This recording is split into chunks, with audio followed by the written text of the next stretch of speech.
I feel like it's just my job to be there. You need to ask, where is your council member when it comes time to vote? And their voice is missing if we're not there. You hear it straight from the council members. It's extremely important that they show up to meetings. It's what you elected them to do. And that is why the News 4i team's Jordan Elder went through their attendance records to see if our representatives are making the grade. The first thing teachers do every morning is take attendance. It's the first thing City Council does too. But if some of your council members were being graded on their attendance, they wouldn't be passing. We went through the records and found out who is and is not showing up. We'll call our City Council B session to order. Madam Clerk, could you read the roll? Councilmember Kaur. B session is where council members get to see policy presentations and hash out the details. Looking from June 2022 through August of this year, 3 council members and the mayor had 100% attendance.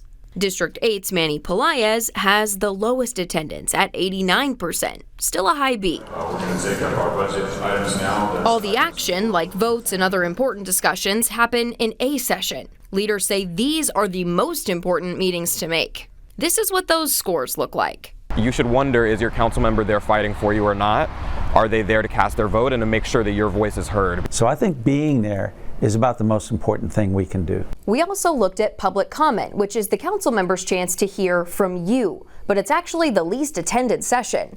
No one had perfect attendance there, though District 5's Terry Castillo came close. I think it's really important that we see that our representatives are showing up for us. Villagran and Pelaez both got Fs, attending less than half of the sessions. Villagran says the struggle here is scheduling. Wednesday night is such an important night to be out in the community, or if you're still working like I am, to try and catch up on your jobs. Villagran says there are a lot of opportunities for people to speak to council members and that maybe public comment doesn't need to happen every week. Pelaez wasn't available for an interview, but tells us in a statement that this report fails to account for the other boards he serves on and meetings he attends. Quote, those roles often require me to travel out of town on official city business, more so than any other member of council.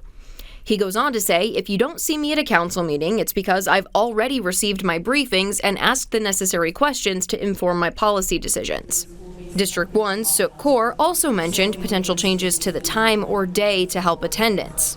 Several leaders said these public comment scores were eye-opening. Overall, I think that's an area where members come specifically to come speak to us, and I wish everybody was a little bit more present for that. District 6's Melissa Cabello-Haverda tells us, quote, the great thing about a report card is that it shows where you can improve. I take my role seriously, and I see areas where I can do better. It's all a part of staying committed to doing the best for our community.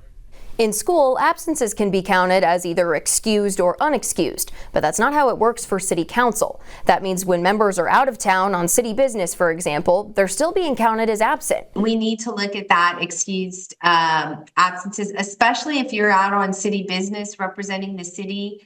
But I do think that there should be a system of saying this council member was out because they were working on behalf of the city here or there. Castillo and Courage feel the current system is fine.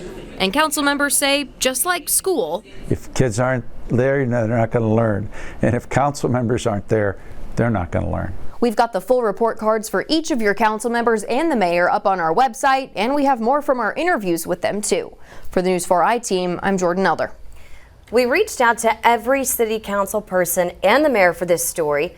Councilman Mark White was unavailable for an interview. Councilwoman Marina Alderete Gavito tells us in a statement tonight, my team and I are close to reaching the milestone of attending 400 neighborhood association meetings since I was elected in the summer of 2023. Public comment is scheduled for Wednesdays at 5 p.m., which often overlaps with those meetings in District 7 events. We received no response from Mayor Ron Nierenberg's office. Thanks for watching. For more videos from News 4 San Antonio, make sure you like and subscribe.